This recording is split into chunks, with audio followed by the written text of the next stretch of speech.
رسول اللہ صلی اللہ علیہ وسلم نے حدیث پاک میں فرمایا کہ ولا طیرہ، بدشگونی کوئی نہیں ہے اسلام میں، کسی چیز سے بدشگونی لینا یہ صحیح نہیں ہے۔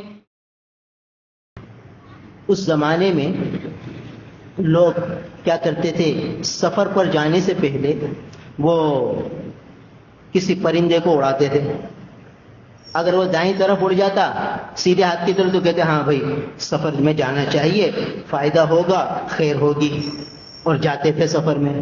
اور اگر الٹی طرف اڑ جاتا تو کہتے نہیں بھائی یہ اب سفر نامبارک ہے، اب اس میں برکت نہیں ہوگی، اب نہیں کرنا چاہیے سفر۔ تو بھائی یہ اس قسم کی جو ہے اس کو تیارہ کہتے تھے، فال نکالتے تھے گویا، ہر کام سے پہلے اس طرح کے فال، کہیں رشتہ کرنا ہوتا تو یہ فال نکالتے کہ بھائی پرندہ اڑاتے، اگر دائیں طرف چلا جاتا تو کہتے ہاں بھائی یہ رشتہ صحیح ہے، اس میں خیر ہے، اور الٹی طرف اڑ جاتا کہتے بھائی یہ شر ہے، اس میں یہ نہیں کرو۔ تو فرمایا بھائی یہ چیزیں کچھ بھی نہیں ہوتی۔ آج کل استخارے کا رواج چل پڑا ہے، آن لائن استخارے ہوتے ہیں، ادھر فون کرو ادھر آپ کو بتا دے گی کہ گویا کہ وہ آسمان سے لوہے محفوظ سے کمپیوٹر سے پرنٹ نکلا ہے، یہ کام کر لو اور یہ نہ کرو۔ یعنی اس طرح کے لوگوں کے توہمات ہیں کہ اس مولوی صاحب نے بتا دیا، اس نے استخارہ کر دیا ہے، اب یہ رشتہ کر لو، اور اس نے بتا دیا نہیں کرو تو نہیں کرو۔ تو بھائی یہ لوہے محفوظ پہ جو لکھا ہوا وہ کون پڑھ کے سنا سکتا ہے؟ تو اللہ کے علم میں ہے، تو کسی نبی کے علم میں نہیں۔ تو یہ کیسا استخارہ ہے کہ ہاں بھائی ہاں آ گئی ہے یا نہ آ گئی ہے؟ دیکھو رسول اللہ صلی اللہ علیہ وسلم نے صحابہ کرام رضوان اللہ تعالی علیہ مجمعین کو استخارے کی دعا تعلیم فرمائی۔ ایسا کوئی قصہ احادیث مبارکہ میں نہیں ملتا کہ کوئی صحابی حضور کے پاس آئے ہوں اور فرمایا حضور میرے لیے استخارہ کر دیں کہ میں یہ کام کروں کہ نہیں کروں، اور حضور نے کر کے بتایا ہو کہ ہاں یہ کر لو اور یہ نہیں کرو، ایسا نہیں ہے۔ ہاں استخارے کی تعلیم دی کہ بھئی جو کام کرنا ہو 2 رکعت نفل پڑھو، یہ استخارے کی دعا پڑھو جس کا مفہوم یہ ہے کہ اللہ اس کام میں خیر ہے تو مقدر فرما، شر ہے تو اس سے مجھے بچا لے۔ اس کے بعد نہ کوئی خواب آئے گا، نہ کوئی تمہیں کچھ چیز نظر آئے گی، بس تم کرنا چاہو یہ کام تو کر لو، نہیں کرنا چاہو تو نہیں کرو۔ کر لو گے تو بھی خیر ہوگی، نہیں کرو گے تو بھی خیر ہوگی۔ کر لیا اور اس میں تمہیں نقصان ہوا، پریشانی آ گئی تو بھی خیر ہے۔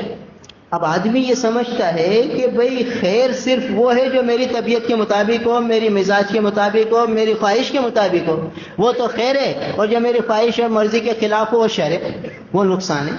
ارے بھائی یہ تو دنیا ہے، ہمیں کیا پتا ہمارے لیے کیا خیر ہے؟ بہت دفعہ ایسا ہوتا ہے، حدیث پاک میں آتا ہے جس کا مفہوم ہے کہ اللہ تعالیٰ نے کسی بندے کے لیے آخرت میں بہت اونچا محل مقام بنا رکھا ہے، اور اس کے پاس کچھ عمل کا ایسا ذخیرہ نہیں ہے کہ وہ اس مقام بلند کو حاصل کر لے، اور ہے صحیح مقدر میں لکھا ہوا ہے اس کو جنت کا یہ عالی مقام ملے گا، اور اس کے پاس ذخیرہ عمل ہے نہیں، تو اللہ تعالیٰ اس کو کوئی پریشانی، کوئی بیماری، کوئی تکلیف، کوئی حادثہ، کوئی سانحہ ایسا اس کے ساتھ صادر ہوتا ہے کہ جس کو یہ برداشت کرتا ہے، اور اس کو برداشت کر کے وہ اس مقام کا اہل ہو جاتا ہے۔ اب آدمی تو یہ سمجھ رہا ہے میرے لیے شر ہو گیا، ارے بھئی یہ ایکسیڈنٹ ہو گیا میرے لیے شر ہو گیا، یہ آگ لگ گئی میرے لیے شر ہو گیا، یہ فلاں عمل ہو گیا یہ تو میرے لیے صدمہ ہے، یہ تو مصیبت ہے، یہ تو پریشانی ہے، یہ میرے لیے شر ہو گیا۔ بھائی کیا پتہ اس کے پیچھے کتنی بڑی خیر چھپی ہو؟ اور یہ سمجھایا سورہ کہف میں حضرت خضر علیہ السلام کے قصے میں کہ بھائی وہ کشتی والوں کی کشتی توڑ دی، بظاہر اچھی بھلی کشتی ہے وہ توڑ دی۔ موسیٰ علیہ السلام کا کلیم اللہ ہے، وہ چیخ پڑے کہ یہ تم نے کیا کیا، احسان فراموشی کی کہ یہ کشتی اتنی صحیح سلامت اس کو توڑ دیا تم نے۔ پھر انہوں نے بتایا کہ بھئی اللہ کا حکم تھا، اور اصل میں صحیح سلامت کشتی تو آگے وہ ظالم بادشاہ غصب کر لیتا تھا، چھین لیتا تھا، ٹوٹی ہوئی کشتی کو چھوڑ دیتا تھا۔ تو یہ تھوڑی سی کشتی ٹوٹی ہے، پوری کشتی بچی ہے، اور یہ تھوڑی سے نقصان نہ ہوتا تو پوری ہاتھ سے جاتا، تو آدمی تو اس کو شر سمجھے گا۔ تو اب استخارہ کرنے کے بعد آدمی نے وہ کام کر لیا، اس میں وہ نقصان آیا، سمجھو یہ میں نقصان بھی میرے لیے خیر ہے، اس میں بھی خیر ہے، یہ اللہ کا نظام ہے۔ اب دیکھو گائے کے گوبر اور بھینس کے گوبر سے اللہ تعالیٰ کیا نکالتا ہے؟ گلاب کا پھول نکالتا ہے. گوبر ہے، نجاست ہے، گندگی ہے، بدبو ہے، اس سے کیا نکلتا ہے؟ گلاب کا پھول. کیسی مہک ہوتی ہے اس میں. تو یہ نظام ہے. تو اب کوئی کہے یار یہ تو بدبو ہے، یہ تو نجاست ہے، مگر اللہ کا نظام کہ اسی سے پھر اللہ تعالیٰ گلاب بھی نکالتے ہیں، چنبیلی بھی نکالتے ہیں، اور کیا کچھ نکالتے ہیں. کیسے مہکتے پھول اور کیسے پھل میٹھے شیریں مزیدار پھل. گلنا کہاں سے آتا ہے؟ کیسا میٹھا ہے؟ یہ اسی گوبر سے نکلا. تو یہ کیا ہے؟ یہ اللہ کا نظام ہے کہ ہمیں نظر کیا آتا ہے، پھر آگے ہوگا کیا، وہ تو اللہ کے خزانوں سے، وہ تو اللہ اپنی قدرت کو بتاتے ہیں. تو رسول اللہ صلی اللہ علیہ وسلم نے استخارہ کرنے کو تعلیم فرما دیا. یہ نہیں کہ بھئی کسی کے پاس چلے جاؤ، کسی بزرگ کے پاس، وہ تمہیں استخارہ کر کے بتائے گا کہ ہاں آیا ہے یا نہ آیا ہے. یہ چیزیں نہیں ہیں. تو ان چیزوں سے بھی بچنا ہے. بس جو سنت عمل ہے آدمی وہ کر لے، سنت عمل کر لے. اور سنت عمل یہی ہے کہ 2 رکعت نفل پڑھے اور استخارے کی دعا پڑھ لے. اور ہر معاملے میں جب بھی کوئی کام کرنا ہو استخارے کی دعا پڑھ لو، وہ کام کر لو، اللہ تعالیٰ اس میں خیر ڈال دیں گے. اس کی ہمیشہ عادت ڈالو.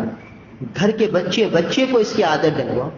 حضرت ہمارے شیخ مولانا تقی اسماعیل صاحب مدظل العالی فرماتے ہیں کہ بھئی جب بھی مجھے کوئی کام پیش آتا ہے میں فوراً استخارے کی دعا پڑھتا ہوں.